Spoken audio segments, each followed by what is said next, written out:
Պարոն Զարուկյան, վերջին շրջանում շրջում եք հանրապետության, վերջին շաբաթների շրջում եք հանրապետության բոլոր բնակավայրերով, ինչ եք զգացել արձանագրել մարդկանց հետ շփումների ընթացքում եւ որն է ձեր ամենամեծ տպավորությունը։ Շնորհակալություն։ Ուրեմն հարգելի լրագրողներ, ձեր հարցերին պատասխանեմ, բոլորն էլ կպատասխանեն, բայց իմացեք, որ խոսել եմ շատ անկեղծ, պարզ, անմիջական, ոչ թե պարապած, պատրաստված, որ ես իմ ինչեր պետք ես ասի, Հարվարդ չեմ ավարտել, բայց կյանքի դպրոց ավարտել եմ, այսօր նորորդ հետ հանդիպելուց, ժողովուրդ հետ էլ շատ պարզ, անկեղծ, նայելով իրենց աչքերի մեջ, իրականությունը ինչ կա, ինչ տեսել եմ, ինչ պատկերացնում եմ, եւ ինչ կարող անենք, դա էլ խոսում եմ։ Երևի դուք նկատած կլինեք, որ ոչ մի ավելնորդություն, ոչ մի ճոխություն, ոչ մի այնպիսի բան, որ ասենք թե ես այդ մարդկանց հետ չեմ խոսում, եւ դրա համար իմը տարբերվում է բոլորից, որտեղ անմիջապես հասկանալի, ընկալելի խոսում եմ մարդկանց հետ։ Ուրեմն ես ասեմ, շփվելով ես արդեն 1 ամիս կա, չէ՞։ Դուք վաղ եք սկսել քարոզարշավից։ Ու դրանից ինձ հետաքրքիր է եղել, որ ես շփվեմ ժողովրդի հետ։ Տեսնեմ ինչ խնդիր կա, ինչ խնդրեմ կա, ոչ թե անգիրանեմ, գնամ ասեմ, գովաբանեմ կամ ճոխ բաներ ասեմ, հեքիաթներ պատմեմ կամ դադար խոսեմ, այլ ինձ հետաքրքիր է եղել, որ լսես ժողովրդին, տարբեր ոլորտի ներկայացուցիչներին, ու լիարժեք հասկանալով իրենց խնդիրն ու խնդրեմը որտեղ է, ինչն է իրենց խնդիրը, ինչ են ուզում։ Այսօր ձեզ պարզ ասեմ, ցանկացած ոլորտի ներկայացուցիչ բոլորը արդեն հոգնել են, լսելով, սպասելով, ու բոլորը ուզում են փոփոխություն։ Դա միանշանակ, ես ասում կարաք դուք էլ գնաք, փորձի համար գնացեք, զրուցեք հետները։ Մարդիկ հոգնել չեն սիրում, որ մեկը մեկին հայոյում, վիրավորումացե, խաչոր, նրանց արդեն հետաքրքիր չի։ Նրանց հետաքրքիր է իրենց առօրյան, իրենց ընտանիք, իրենց ունեցվածքը, իրենց բալիկները, իրենց պարտքերը, իրենց վարքերը, իրենց առօրյան, իրենց ապագան, որ ասենք թե պաշտպանված լինի, ապահովված լինի, որ կարողանան բարիք ստեղծեն, բարեկեցիկ իրենք ընտանիքներին պահեն։ Սա մարդիկ ուզում են փոփոխություն։ Այս այո, հիմնական ինչ որ ես շփվել եմ, տեսել եմ, մենակ դա եմ ես զգացել, որ հոգնել են մարդիկ ուզում են փոփոխություն լինի, այսքան բան։ Պայմանավորվենք մի հատ այս կողմից, ոչ չասեք։ Ասեք, հերթով ուզում եք մեկ, հերթով ասելով եք ուզում ես, ոնց կցանկանաք։ Իրականում եմ Խայլակ Ֆարեդյան։ Շնորհակալություն, ես 1.5 հայտ կտամ Պարոն Զարուկյան, առաջինը դուք ինչպես մինչ քարոզարշավ, այդպես էլ քարոզարշավի ընթացքում անդադար խոսում եք գերիների մասին, երեկ էլ Ռուբեն Վարդանյանի ծննդյան օրն էր, ու դրան զուգահեռ երեկոյան մենք լրատվամիջոցներում հանդիպեցինք Արարատ Միրզոյանի, այսպես ասենք, ռեպլիկը գերիների հարցի վերաբերյալ, իրեն հոգնեցրել է կարծես թե այդ հարցը եւ մեջբերում եմ, ասում է ծնգլ արեցիք այդ հարցը տալով, նախ դուք ինչպես եք մեկնաբանում սա, արդյոք հնարավոր է հարաբերած մեկնաբանել տեղի ունեցածը, հաշվի առնելով, որ իրենք ասում են, որ ամենօրյա ռեժիմով աշխատում են, տեսանելի չկլինեն եւ այլն, եւ երկրորդ հարցը ենթադրենք ընտրություններն արդեն ավարտված են եւ որոշակի փոփոխությունների որոշումը կախված է բացառապես ձեզանից, դուք առաջին փոփոխությունը որ կիրականացնեք, որն է լինելու, շնորհակալություն։ Լավ, այդ փոփոխությունը թողենք, այդ հարցին պատասխանեմ գերիների հետ կապված, որ ասենք այլ։ Ուրեմն ամենակարևորը ես ասեմ, հիմնական ցանկացած մարդ, հայ, ղեկավար, պատասխանատու կամ Հայաստանի բնակչի համար գերիները դա գիշերները նորմալ չէ, որտեղ դա մեր պատվի խնդիրն է, մեր արժանապատվության խնդիրն է։ Ինչքան էլ դու ուզում ես մեծ խոսի, բայց տակը որ դու նայում ես, կան քո զինվորները, կան քո նախագահները, գեներալները, որ այնտեղ են, դա արդեն ինստինկտիվ դու ոչ մի բան ոչ կարաս գլուխդ բարձր պայես կամ ասես, պետք է այդ հարցով զբաղվես։ Ցանկացած հարց, սիրելի լրագրողներ, լուծում ունի, չլուծող խնդիր աշխարհում չկա, ես դա ասել եմ, մեկ անգամ եւս ասում, հարկավոր է զբաղվել, հարկավոր է դիմել, այո, պետք է ասենք թե Ալեքսանդր Գրիգորիչին էլ, Լուկաշենկոին էլ դիմել, Վլադիմիր Վլադիմիրչին դիմել, Տրամպին էլ դիմել, Մակրոնին էլ դիմել, չկա խնդիր, որ լուծում չունենա։ Այսինքն չզբաղելն է կամ դադար խոսելը կամ չկարողանալ այդ ծանրության տակ մտնել։ Հարց չկա, լուծում չունենա։ Հարկավոր է զբաղվել, հարցը կարգավորել, դիմելով, դա միջնորդով կլինի, չգիտեմ ինչը ոնց կլինի, եթե մենք գնում ենք խաղաղության, եթե մենք գնում ենք զիջումների, եթե մենք անգլավներ ենք տալիս։ Խի Ադրբեջանից մի հոգի մեզ մոտ չկա, մենք սաղ տվել ենք, բայց մենուկ ընդեղ է, ես կարամ հասկանալ, կարամ մի հատ լրագրող ինձ բացատրի, դարդարացի մոտեցումը, հա, օրինակ հարցը քեզ եմ տալ, դարդարացի է, Եթե մենք փակել ենք արդեն եղբայրություն, ճանապարհ ենք բացել, մենք բենզին ենք բերում, ցորեն ենք բերում, եղբայրություն, սահմանները դա, բայց եթե տենց ուրեմն այդ հարցերը պետք է փակված լիներ, ես այն անգամ էլ ասեցի։ Եթե այսօր կա խաղաղություն, ստորագրած երաշխավորած խաղաղություն, թող այդ թուղթը ներկայացնի հանրությանը, ժողովրդին, լրագրողներին։ Ես ասեմ, եթե կա, ես ներողություն խնդրեմ, ասեմ, տես կա, ես չեմ իմացել, որ երաշխավորած խաղաղություն կա, որ եթե Ալիևից ստորագրած է, որ ինչ որ կա, բոլորս տարածքների ամեն մեկը մեկինն է, ով որ նրա խուժը մեր տարածք հետ է գնալու, լիարժեք ձեր տալու ու իրար հետ համագործակցելով որպես հարևան պետություններ ինչ եղել անցած լինի։ Ես կհասկանամ, բայց որ այս վիճակով դա չի կարող երաշխավորած խաղաղություն լինի, որ խաղաղությունը մենք արդեն ձեռք ենք բերել, չկա խաղաղությունը պետք է լինի երաշխավորած խաղաղություն, որ հիմա որ ես ասում եի Պակիստանը, գիշեք թե ոչ, ասի թեկուզ թողացենք Չինաստան, Պակիստան, Հնդկաստան, Ամերիկա, Պակիստանն եք ասում, այսօր Պակիստանը Ամերիկայի հետ միասին, որը հանդես է գալի միջնորդ, որ ասենք թե թուղթ ստորագրեն Պարսկաստանը, ճիշտ է, տեղակ եք թե տեղակ չեք։ Պակիստանի հետ մենք Հայաստանը դիվանագիտական թուղթ ունի ստորագրած, եղբայր, ես օդի մեջ բաներ չեմ ասում, նայելով, հասկանալով, պատկերացնելով, որ լիարժեք ամեն ինչը լուծում ունի, եթե զբաղվող կա, հետևող կա, կապ ունեցող կա, ծանոթություն ունեցող կա, շրջապատ ունեցող կա, որ կարողանան բանակցեն, հարցերը կարգավորեն։ Եթե այսօր Իրանն ու Ամերիկան կարող են անկյուններ գտնել, կազմակերպել, բանակցել, ընդհանուր հայտարարի գալ, ոնց կարող ենք չկարողանանք մեր գերիների հարցը կարգավորելու։ Այնպես որ աննարին ոչինչ չկա, պետք է լիարժեք կազմակերպվի, հետևի բանակցություններով, միջնորդներով հարցը բոլորն էլ կարգավորվի։ Փոփոխության հետ կապված ես ում ձեզ ասեմ, որ ամենակարևոր առաջնային փոփոխությունը եղբայր։ Ես ասեմ, ես մյուսների նման չեմ օդից խոսացող, վերև կաբինետում նստ մարդկանց այդ օրը 100-200-300 մարդու հետ շփվում եմ տարբեր ոլորտների։ Այսօր ամենաառաջնայինը մեզ մոտ փոփոխությունը պետք է լինի համերաշխությունը։ Հարևանը հարևանի հետ չի խոսում, հորեղբոր տղեն հորեղբոր տղու հետ չի խոսում, քուրը աղբոր հետ չի խոսում, ընտանիքում ասենք այդ հաշտություն, համերաշխություն, ամեն մեկը մի հարցով, որ այդ լարվածությունը, չկամությունը, բամբասանքը, դա ես ասեմ, օրինակ որ ամեն օր բարձրանում եմ վերև, Քրիստոս արձանի մոտ, գացեմ, որ բարձրանում եմ, ունդեղ իմ ասածը բոլորին դա է, որ ժողովուրդ եկել է կոլեկտիվով, ով ում հետ չունի, ինչ որ նեղված է, վիրավորված է, հիասթափված է, ներեք, որպես հաշտության համերաշխության խորհրդանիշ, իրար մենակ ասեմ ձեզ դավաճանությունը չի ներվում։ Մնացածը եղել է, մի մարդը սխալ է թույլ տվել, կարող է չի լսել կամ չի պատկերացել։ Առաջնայինը մեր ազգի մեջ հաշտություն համերաշխության խորհրդանիշը, պետք է հաշտություն համերաշխություն լինի։ Իրար լսեն, իրար հարգեն եւ նախանձը վերանա։ Նախանձ մարդը գիշերը չի կարող հանգիստ քնել։ Պետք է կամենաս, ցանկանաս, հարևանը տա, ընկերուհի տա, բարեկամը տա, գործընկերը տա, ինչքան ինքը լավ է դու ուրախացի, որտեղ քո մոտիկն է, քո ճանաչած մարդն է։ Նախանձ մարդը ասում եմ գիշերը հանգիստ չի կարող քնել։ Ինչքան կամենաս, Աստված քեզ ավելի կտա։ Աստված նայում ով ինչ արժան անել արժանացնում է։ Ոչ թե ես արդեն էլ չեմ նախանձում մի օրով չի, դա պետքա կյանք, ապրել, ժամանակապետ, ամիսապետ, տարիապետ, որ դու լիը բարի լինես, կամեցող լինես, Աստծո կամոք քո համար չորը կանաչացնի, փակ դռները կբացի։ Հույսով, հավատով, բարի կամեցող մարդ պետք է լինես։ Ամենակարևորը մեր մեջ պետք է մենք կարողանանք հաշտության համերաշխություն սերմանենք, այդ հարցը փակենք, որ ամեն ինչ նորմալ լինի։ Կապ չունի կուսակցական պատկանելություն, ձեր ցավը տանեմ։ Լրագրողը որտե դուք տեսեք իմ մոտը չկա, որ ասենք կազմակերպության լրագրողն, բոլորն էլ հայ ենք, բոլորն էլ եզերքում, ամեն մեկն էլ իր սիրած գործն է կատարում։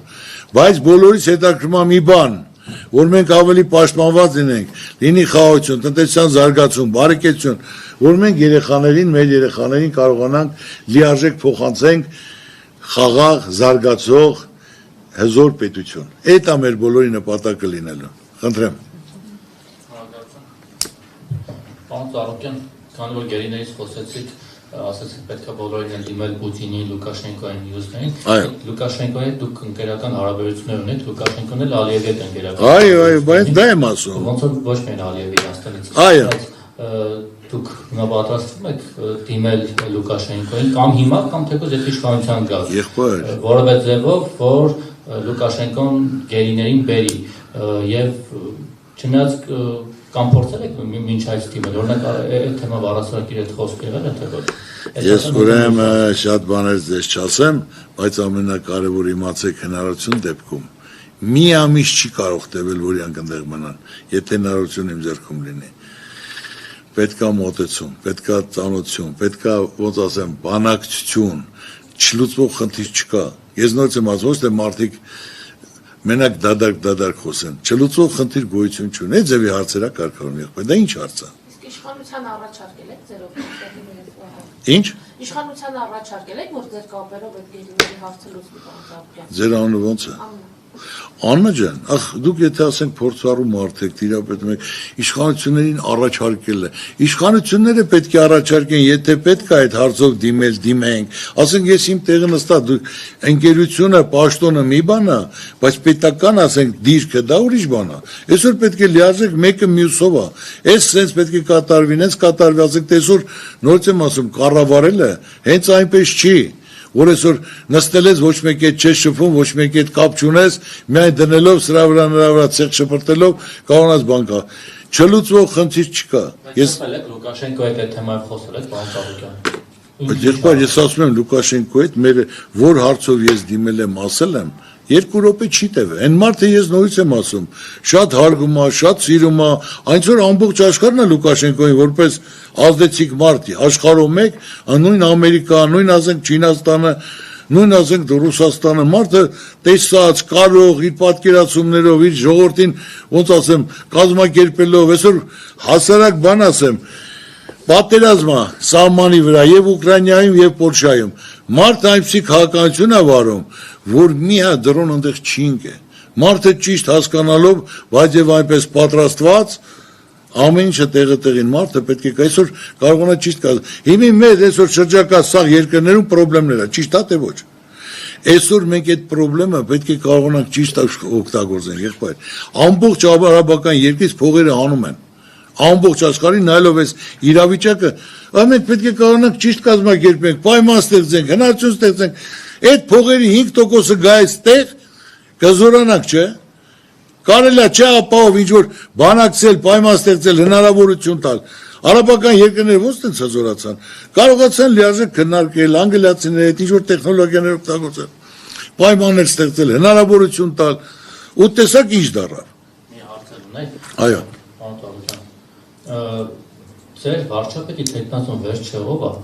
4 տեխնացուն եք ոչ մեկի անունը չգիտենք կարող է տեխնացու չունեք ձեր անվան հաշվին ասում եք տենց սրստենք գնա մարդիկ ոչ հիշեն մի քիչ խորացան տանք մեկը դե ես եմ առաջին ոնց որ համարը լիդերը ուրեմն ես ասեմ մի հարցել ու վերջ էլի այդ հարցի պատասխանը նոր կասես ուրեմն ես ձեզ ասեմ հիմնական խնդիրը Ծառուկյանը ոչ դժվարությունից է վախում ոչ էլ ծանր գործից բայց ասենք թե այսօր հիմնական որ ես ասել եմ ուրեմն իմ թիմում էլ կան շատ որ վարչապետի տեխնացուներ փող վարչապետի նախարարների որը եւ ունեմ համակիրներ որոնք իրոք տեսած, կայացած, բարձր կրթություն ունեցող մարդիկ են արդյունք ցույց տված, որ ես իրենց առաջարկել էի բանի համար, դաժե մանդատի համար էլի, որ ցուցակի մեջ գրեն, նրանք ասել են Ծառուկյան ջան, մենք եկել ենք քո մոտ, քո ծրագիրը նայելով քո մոտեցումը, մեզ կարևորը պաշտոնը չի, կարևորը այսօր պետությունն է, կարևորը մանդատը չի, կարևորը արդյունքն է։ Ախպեր հնարավորությունը տվեք, դուք էլ ներկա կլնեք, լրագրողներն էլ Հա? Բայց չեմ իրոպել, բայց ասենք թե այսօր ժողովուրդը մեզ տվել է մեր 51%-ը, որ հատուկ սա հերոստացիով դնելու ենք նկարներով, ապրածով եւ դնելու ենք քվեարկման։ Ինչ ասում եմ, ես իմ խոսքի տերն եմ։ Լևանյանը կան 4 տեխնացու։ Հիմա այսօր անհամը կարող ասեմ Այբերեք ես հարցը թողենք։ Ես ձեզ նորից եմ ասում 4 հոգի կան, որը լիարժեք կարող է 5-ն էլ կա, օրի նորից եմ ասում, այսօր նայելով իրադրությունը քանի որ մոտենում է,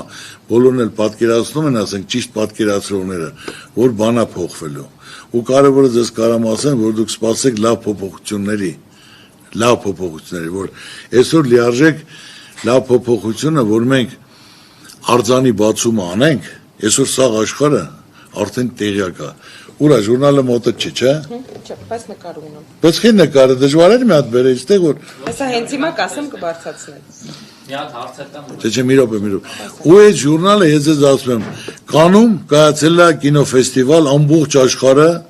սաղ աստղեր ընտեղ են եղել։ Ու ես դիմելով, որ ասենք թե Հայաստանում մենք առաջի քրիստոնյա ազգը, որ ասենք թե մենք կառուցում ենք ամենաբարձրը արձանը, ամենակարող, ամենահզոր, եւ նրանք տեսնելով առաջի էջին պատմության մեջ Հայաստանը կանի ֆեստիվալին ինչ առաջի էջի վրա գրել են այսպես փոքր պետություն, այսպես մեծ ամբիցիաներով ժողովուրդ, որը դու պատկերացա, հիմա ես ես հասարակ բան ասեմ, եթե Մական ջան 10 միլիոն տուրիստ գա 10 միլիոն կամ 20 միլիոն շատ են գալու, որտեղ սա սպասում են ու այնքան հզոր բան ասու կամոք 20 միլիոն գալու դեպքում մենք բարձ այդքան հյուրանոցներ չունենք, որ կարողանան։ Ուրեմն մարդկանց առանձնատները, տները, որ գան վարձով կվերցնեն, պրակատ մեքենաները կվերցնեն, ու ամեն մեկը եթե $5,000 ծախսի,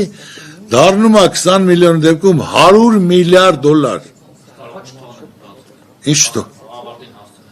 Մենք իրանց վիզը չեն թողի իմ ժողովուրդը նա, ես դա ոչ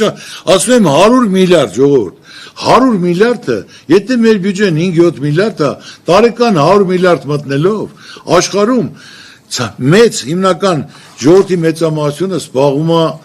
փոքր ու միջին բիզնեսով, ընտանիքով, հիմա ձևավորում են, մի բան կառուցում են, սարքում են, հիմա իմ ազգին մենք գործ ենք տալի, որ ընտանիքով կարան մտածեն, ինչ են սարքում, փայտից է, երկաթից է, ինչ որ քարից է, Հայաստանի հետ, Քրիստոսի արձանի հետ կապված, կազմակերպեն, դնեն, այդ գալիս է տաքսիստներ, գյուղացիներ, քաղաքացիներ, գալու է գնալու է Սևանել են գնալու, Գյումրիել են, Ջերմուկել են գնալու, եղբայր, 100 միլիարդ, այդ փողը իմ երկրում է մնալու, բյուջեն էլ է փող մտնելու, նայելով այդ աշխուժությունը, ժողովուրդ, ես իմ սաղ գործերը դրել եմ միան, հիմա էլ ուզում եմ Նոյան տապանը բացեմ։ Արդեն ոչ թե ուզում եմ, պատվիրել եմ նավնել 134 մետր երկարությամբ, 24 լայնությամբ, 18 մետր բարձրությամբ, Նոյը, իր կինը, իրեն տղաները, հասները ու կենթաները սաղ արդեն պատվիրած է։ Հայաստանում, մենք այսօր տաղանդավոր ժողովուրդ ենք, մեկը մեկից լավ, որ բնական, իրական, որ այդ բոլորը, գոնե ասենք թե հիմա Նոյան տապանի համար էլ կգա մի միլիոն մարդ, մի միլիարդ մարդ էլ անում է 5 միլիարդ, թող գան, կարևորը գործն է մնային, ոչ թե փողի չափսը, որ այսքան փող ունեմ, մարդը պետք է անուն թողի, հեղինակ։ Ինչ։ Նոյան տապանը արած լեռան է տասացում կավաց։ Ես մեր սարի տակ եմ դնում այդ չափածանը, մեր սարից մացից սարը երևում է կարևորը, որ մեր մոտ է դա եղել, որ մենք կարողանանք կազմակերպել, պետությունները իրենց չեղածը վերագրում են, արհեստական սարքում են, իր ազգի վրա է գրում, մենք մեր եղած աշխարհում չենք կարող ներկայացնենք ժողովուրդ, այսօր մենք չունենք, նավթ չունենք, բենզին չունենք, բրլյան չունենք, բայց մենք այսօր տուրիզմի համար հոյակապ տարածքներ ունենք, պատմություն ունենք, Կեմպիսկ ու սեփականատերը եկել էր, նայելով, այսօր թող նայեն փոխանցեն, եկել նայել ասում է դուք չունեք, ասում է Վրաստանը ձեր 10%-ը չունի, փոխանցի թող նայեն, բայց այսօր դա պատրաստի ոսկու հանք է, այսինքն ոսկու հանք չարչարանք չես անում, սա բոլորն էլ փող են առնում, $5,000 կլինի մեկը 10,000, մեկը 20,000, բայց միջինը $5,000 գումար պետք է լինի, որ կա հյուրանոցել մնա, ճաշել, գինել փորձի գնա, որ պետք է այդ ծրագրերն է, որ կարա մեր տնտեսությունը զարգացնի, ներդրումներ բերի, մարդիկ կան ներդրում անեն, կառուցեն, ու ամեն ինչը ճիշտ տեղը տեղին կլինի, չլնող բան չկա։ Այսօր ասենք դա Ծառուկյանը 20 հատ գործան սարքեց 20 գյուղում, դա այդ չի փոխի մարդկանց կյանքը, այսօր բարեգործությամբ երկիր չես կառուցի, ես շփվելով ժողովրդի հետ տեսնելով, ժողովրդին պետք է պայման հնարավորություն, ժողովրդին հաշվի առնել, մատից փուշ անել, որ իրենք իրենց արդար քրտինքով աշխատեն, ստեղծեն, կարողանան իրենց ընտանիքը բարեկեցիկ պահել, սա հիմնական խնդիրը։